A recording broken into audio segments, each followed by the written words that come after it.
Hello and welcome to the ICT Pulse podcast. I'm Michelle Marius, your host and the editor and publisher of ICT Pulse, the online platform where we discuss ICT issues from a Caribbean perspective. Today we'll be delving into the world of cryptocurrencies and blockchain technology. Although cryptocurrencies have been around for well over a decade, they, and to a lesser degree, blockchain technology, have gained considerable prominence in the last 2 to 3 years. And unless you've been living under a rock, most of us have heard about Bitcoin, one of the first cryptocurrencies available. Today, there are dozens of cryptocurrencies that are being traded, and many countries, including several in the Caribbean, are thinking seriously about issuing their own digital currency. So thanks to all of the excitement around Bitcoin and the like, many of us might want to begin to buy and trade cryptocurrencies, but we don't know where to start or what questions we should ask. To help us get started on the journey into cryptocurrencies, we have Gabriel Abed, one of the co-founders of Bitt and a leading voice in the digital currency evolution in the Caribbean. Bitt is a financial technology company headquartered in Barbados that offers a digital currency exchange and mobile money services. Enjoy. Gabriel, welcome to the ICT Pulse podcast. Thank you for having me. Okay, well, to get the ball rolling, what are some of the trends you're currently seeing in the digital currency, cryptocurrency space? The trends are quite interesting. We're seeing a variant of things from capital raising, where startups are using this mechanism called initial coin offering or internet coin offering to attempt to raise capital. But what that has resulted in is regulators and accredited institutions looking at this technology and now applying it to the securities world.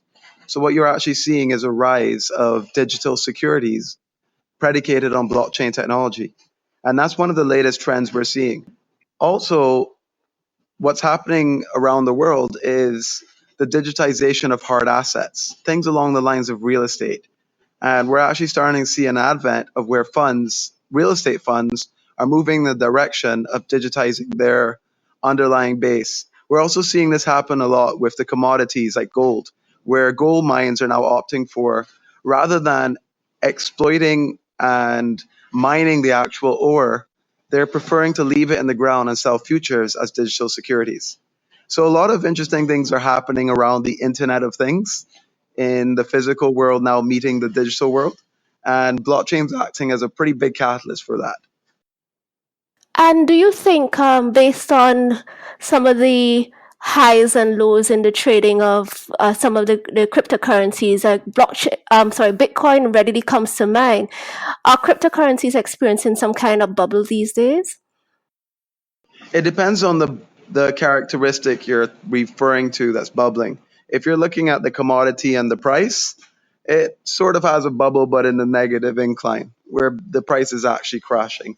But if you're looking at a bubble from a technology boom, the amount of developers joining the space, the amount of companies taking an interest, the amount of organizations incorporating blockchain, we're experiencing a pretty large bubble right now. That's resulting in a magnitude of new users and new participants to the network on a day-to-day basis.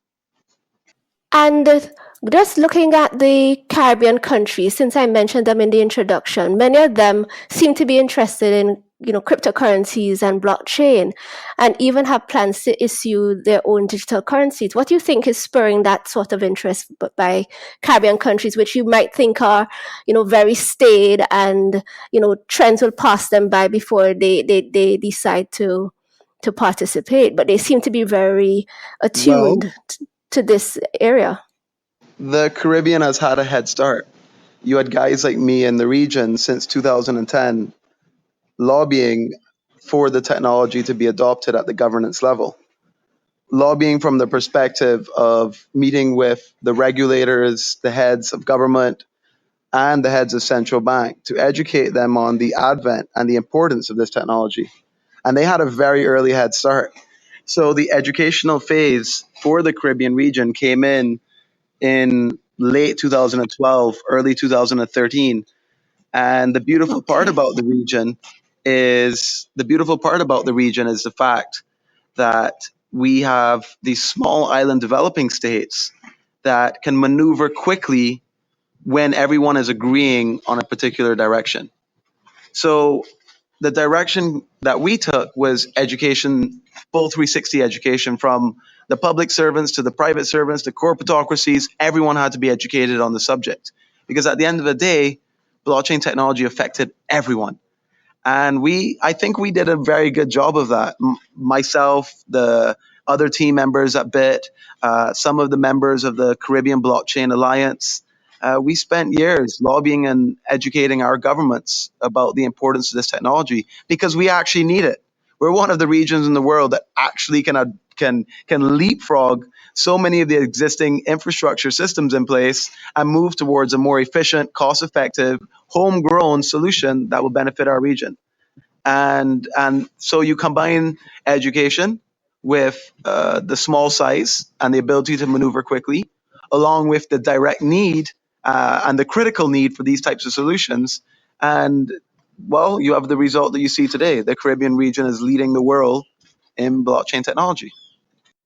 That's wonderful. And I now just want to pivot, since you mentioned yourself and Bitt and the role that it has played.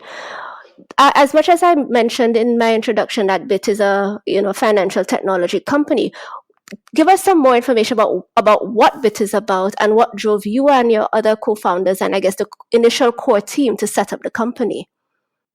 Well, you see, in the Caribbean, we don't have a lot of systems that are conducive to interregional performance, trade, and economic activity. In addition to that, when it comes to a global perspective, the region is sort of cut off and it's not part of Yes. that global system in many senses. I bet you would have experienced this being from Jamaica. There's many times you're filling out a form online and the Caribbean islands are missing as a Absolutely. selection in the country drop down, or the ability to Yes. make or receive payments, not possible. Yes. Mm-hmm. So I've always been a technologist.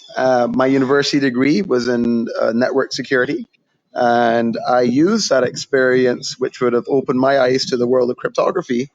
And I came back to the region and I started building software businesses. As a matter of fact, we formed one of the first blockchain companies in the Northern Hemisphere as early as November 2010, registered as an actual corporation on the island of Barbados, Bitt Edge Technologies.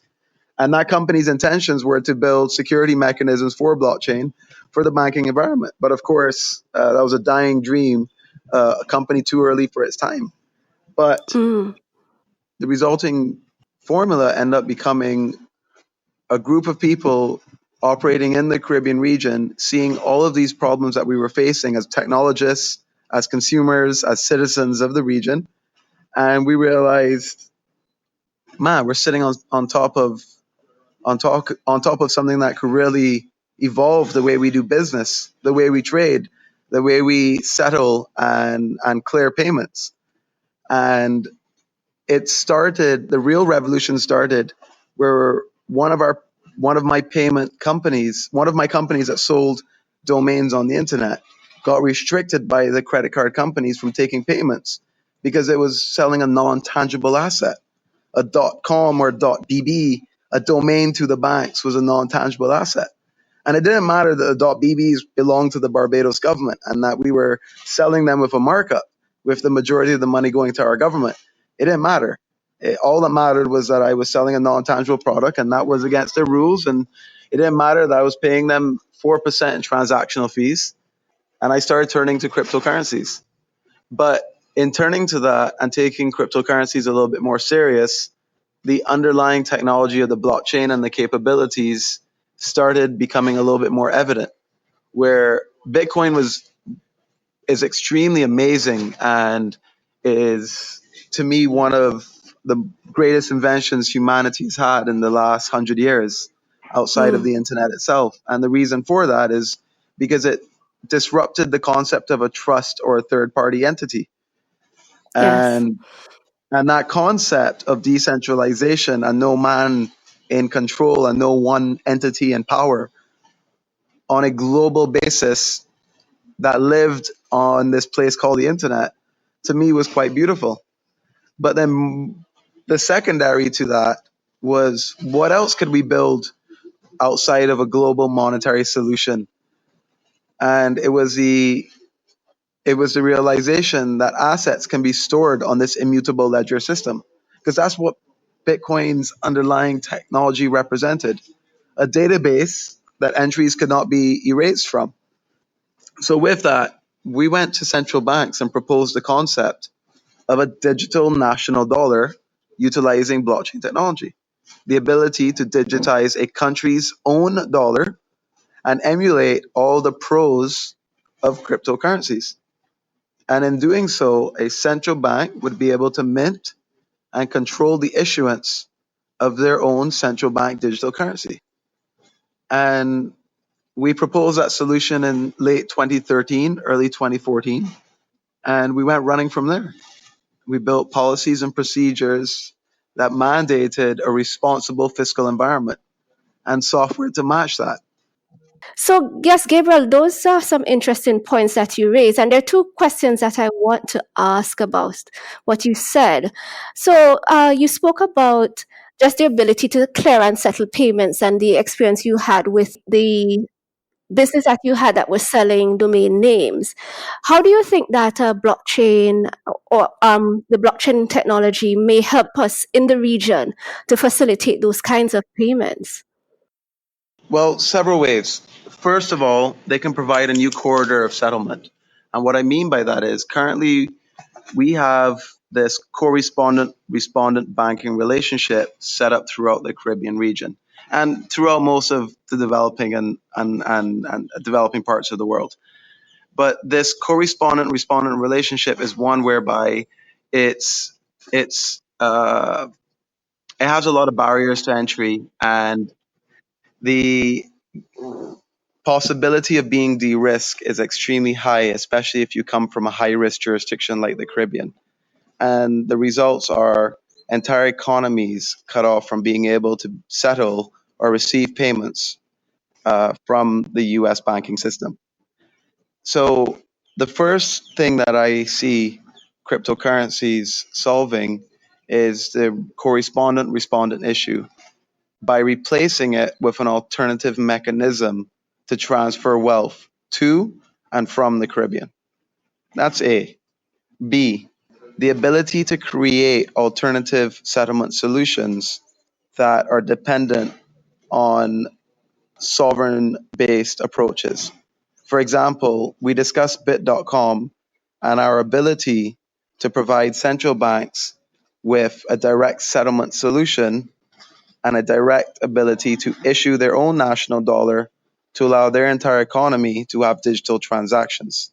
But more specifically, this type of solution can yield a multilateral clearing facility, or for easier terms, the ability for an interregional settlement system, or to be more simple, a Caribbean payment network.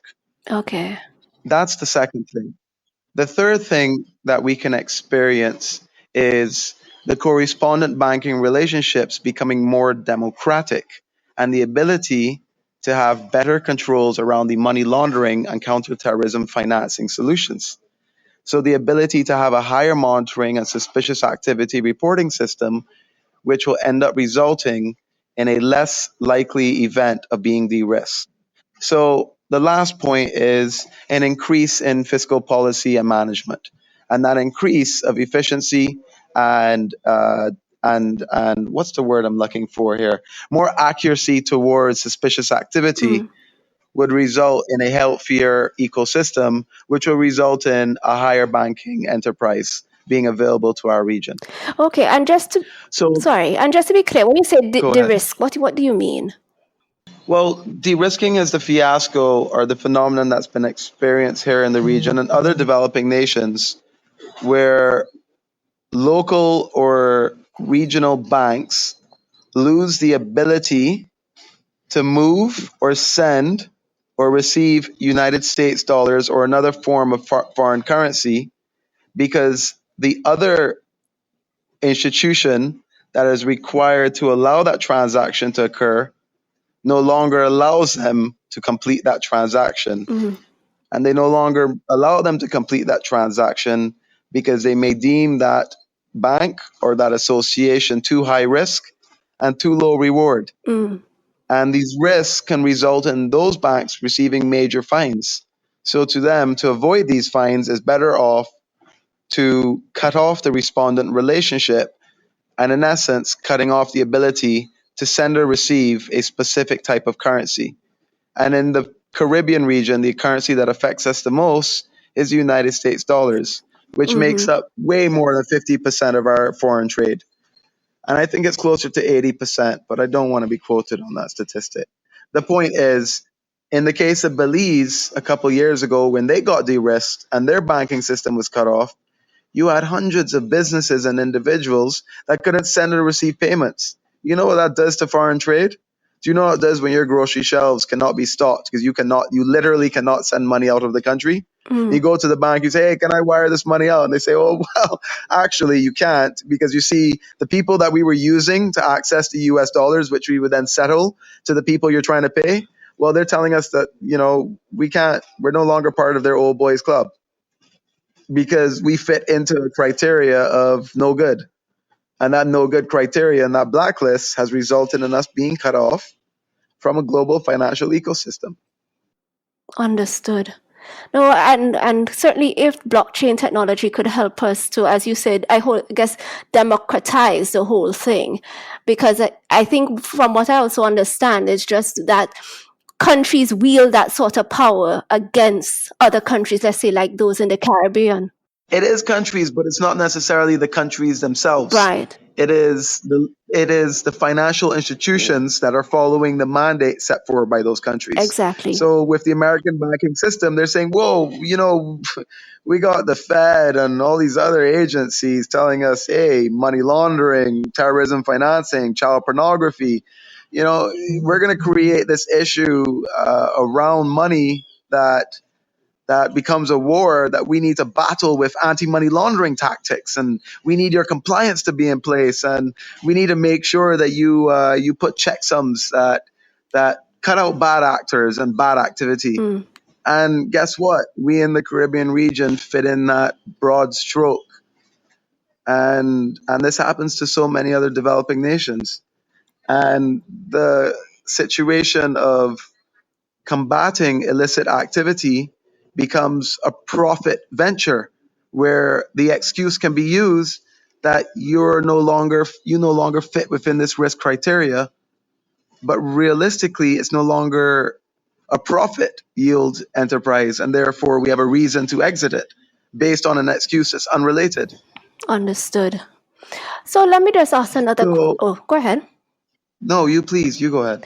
All right, so I just want to ask another question, which came out of the previous one, whereby here it is that having had the experiences that you've had, and you and your team have been in the trenches for a good 5-6 years trying to get the word out in the region about what these technologies and their In the potential region, globally, Okay, we're then. covering the global stage. About the potential of this technology.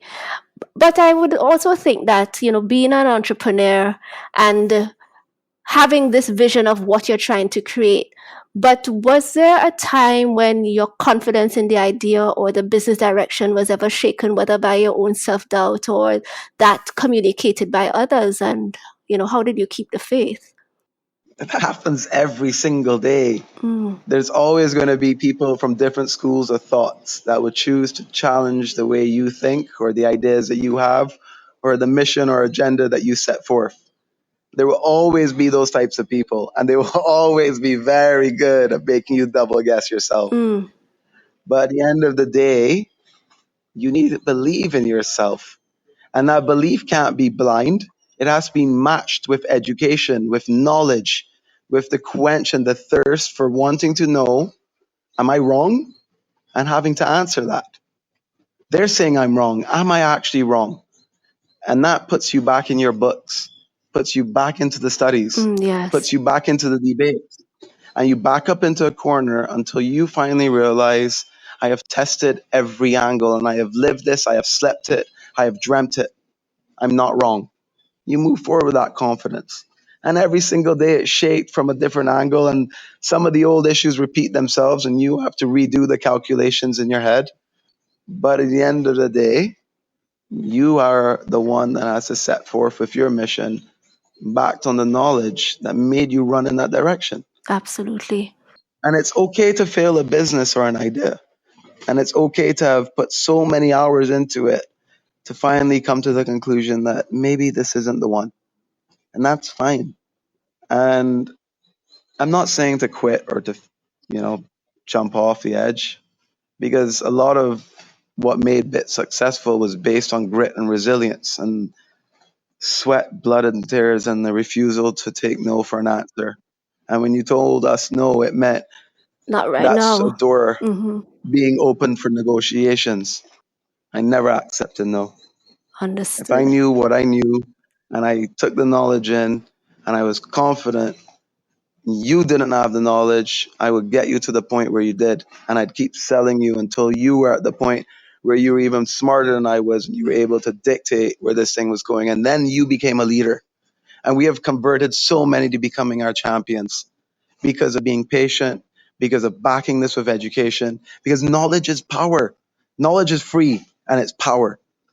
You provide that openly, and that's why we're always out there educating on not just Bitt, but on blockchain and on technology and the advent of efficient systems and automation and the importance to small island developing states and our need to move towards that.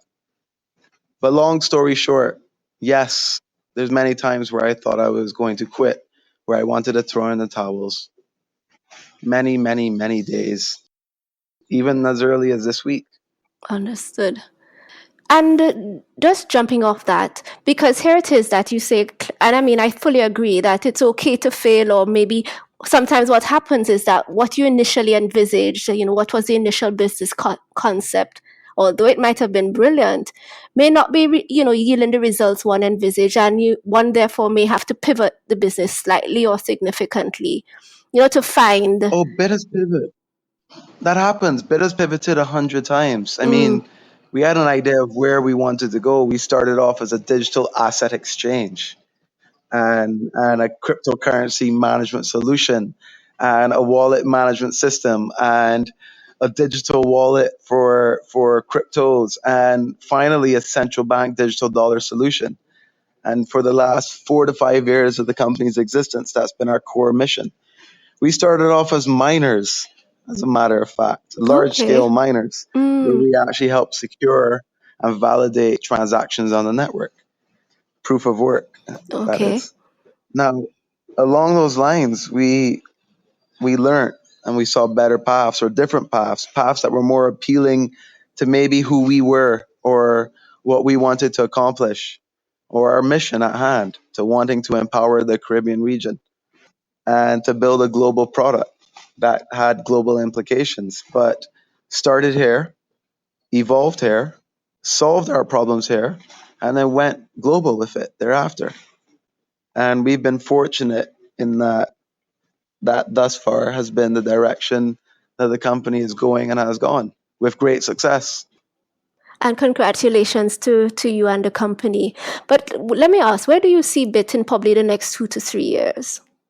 Well, look, I'm no longer CEO of Bitt.com. The Right. CEO is Rodden Adams, Senator Yes. Rodden Adams. Mm-hmm. And I'm not involved in the day to day. That's the guys like Stephen and Shade and Marla and Simon and Jamario and the troopers, the guys actually in the trenches. I'm the guy that gets to sing the song about where Bitt came from and where it's going and what it's meant to do. Mm, But they're the guys that are actually building the company. right. And that's one of the most special things about Bitt that people are missing the main event is that it's a company made up of our own Yes. Trinidadians, Guyanese, Bajans, Jamaicans, all coming together to look at a problem and design a software approach against that problem that happens to have global change at its heart. And those are the special people that should be sang about and praised. So congratulations to them, Right. and congratulations to the Bit team on being so amazing and so awesome and so hardworking, so intellectual and so beautiful. And to that point, that's something that we miss in the Caribbean. We don't put enough value in the actual stakeholders that are making this enterprise a beautiful one. Mm-hmm. So I thought I'd just put that out there. I think it's pretty important. Right. So are you privy to, in at least in broad terms, where Bitt wants to be in the next 2 to 3 years? Oh, absolutely. Absolutely. I'm still a director of the board and vice chairman Mm-hmm. and still a major shareholder of the company. I have Right. a very vested and daily interest in the future direction of the company. So while I may not roll up my sleeves at this point and get my hands dirty, at one point for 4 years, I wore many hats in that organization. But we have been blessed in the fact that we have professional management and we're at the point where the company is going through a rapid growth phase. Mm-hmm. And to have somebody that has the knowledge and experience and the diligence to man and helm an organization and a beast like Bitt, where my partners and I refer specifically to my other co-founder Oliver, get to focus on the next steps of where a programmable digital dollar will go for central banks. And where Bitt is looking at in 2 to 3 years is not only delivering on its promise of a Caribbean multilateral clearing facility and the ability for us to pay our neighbors using our national dollars and for them to receive their own national dollar for the lowest cost possible, Mm-hmm. mandated by our own monetary authorities Right. and within seconds being settled, Yes. and for monetary policies to take effect within seconds of being signed by legislators or by regulators, and to go into effect for the end user within seconds of it being an agreement. And where I see Bitt is a company that is redefining the way that we think about the dollar and the way that we think about the settlement of money and the way we think about the future of intercentral bank settlement. So I'll keep it there. But Okay. you can expect some disruptive, if you think you've seen disruption thus far, you can expect to see something that is another game changer in the medium term. Understood. And I'm looking forward to it. I think though that let's now kind of get into, based on the wealth, the breadth and depth of your experience, let me pick your minds on behalf of the listener in terms of advice that maybe you can share. So one of the first things that comes to mind is, based on just the volatility and even some of the negative activity that has occurred with cryptocurrencies, even within the past year.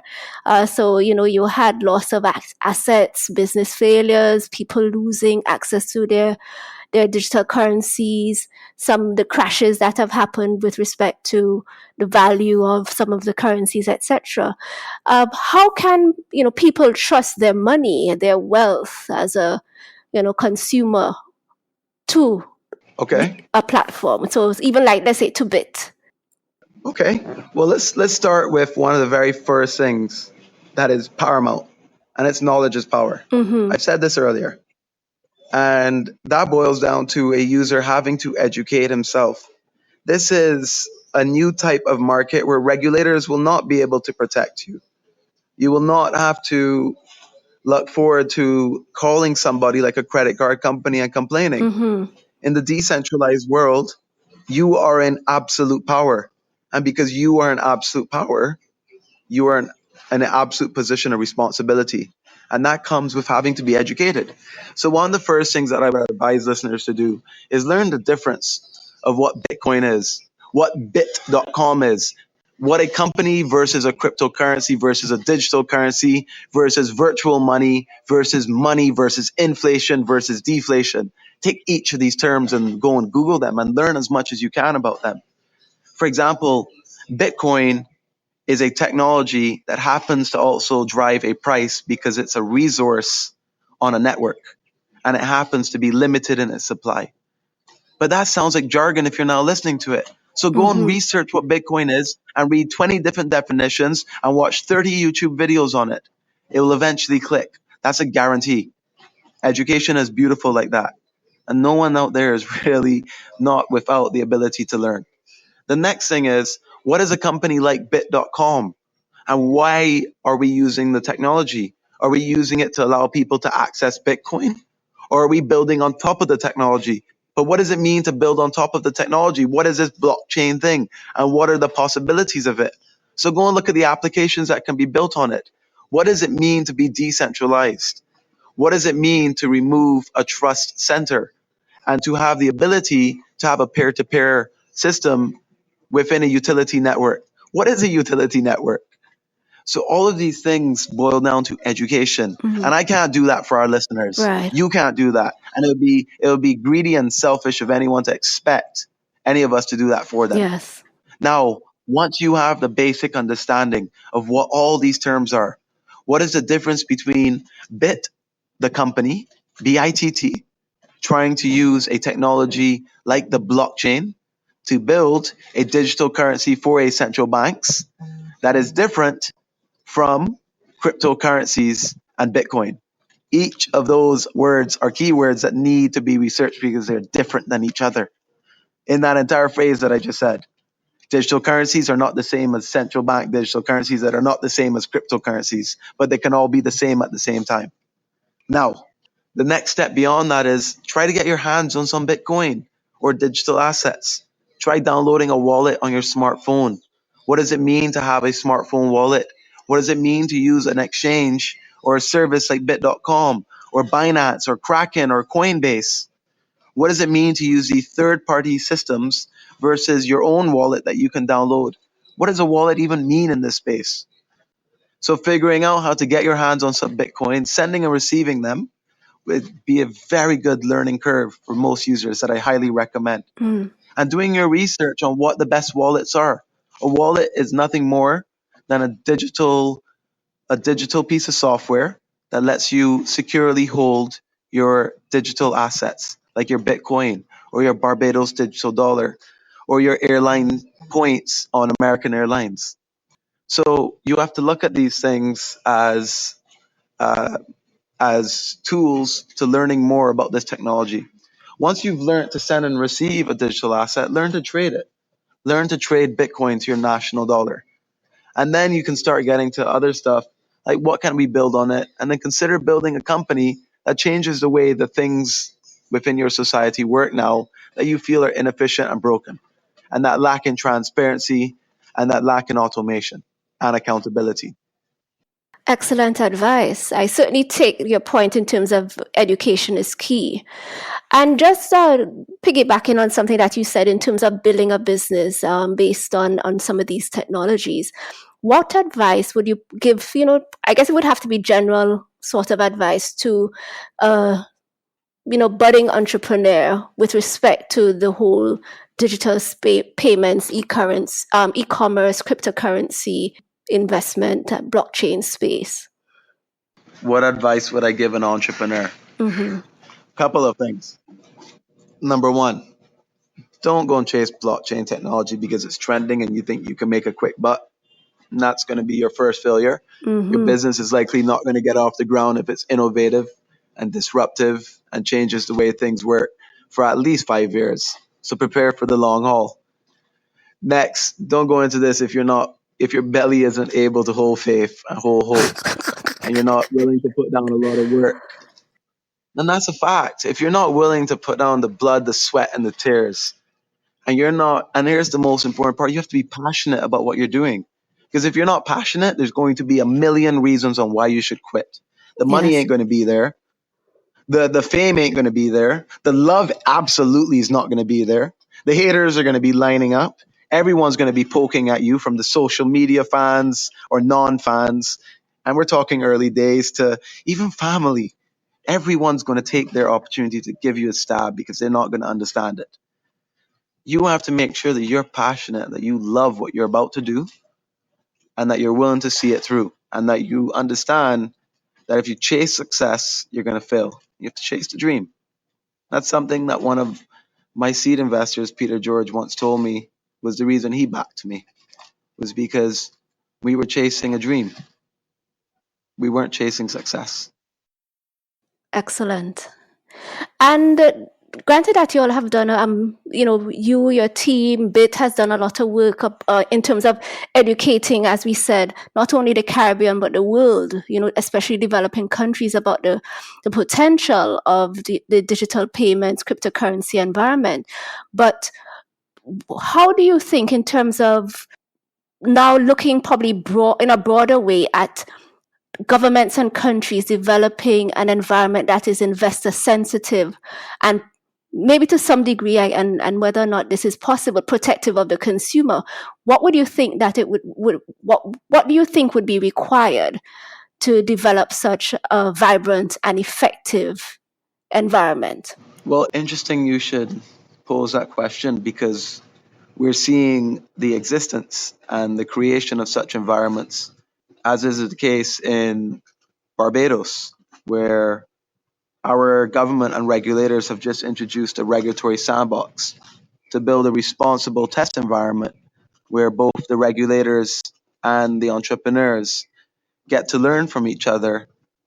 And the two main principles that our chair of the Financial Services Commission of Barbados, Professor Avinash Prasad, his two main criteria for any company existing or entering into Barbados were A, no systemic risk, and B, no consumer risk. And if you can prove that you've mitigated such positions, then all innovation, blockchain and beyond, is welcome within this innovative regulatory sandbox. And then you look further north at Bermuda, and you have Premier David Bitt, full headstrong with the fact that blockchain and technology will be the intellectual growth that his country needs to allow them to earn foreign direct investment, job creation, and economic growth. And they're passing laws that provide regulatory clarity in a blue chip jurisdiction that Yes. allow companies from all over the world to set up on their shores and know that the government is supporting them as long as they're following the key measures that government has put in place. And these are just two examples, of heads of governments, from Bermuda with Premier Bitt and Barbados with Prime Minister Mia Mottley, that leadership is the one that's going to guide the region forward.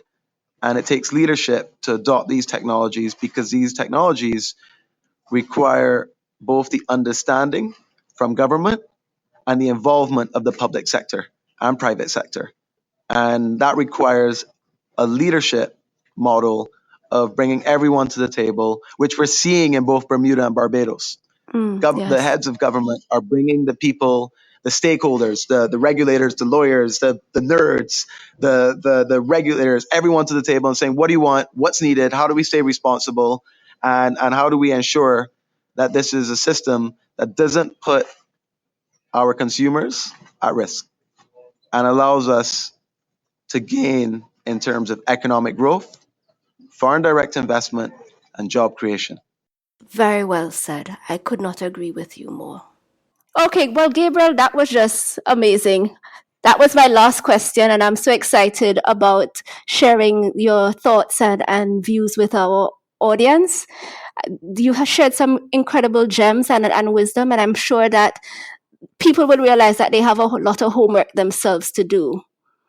Yes, and I'm glad that the key takeaway here is education, education, education. You need to do it for yourself.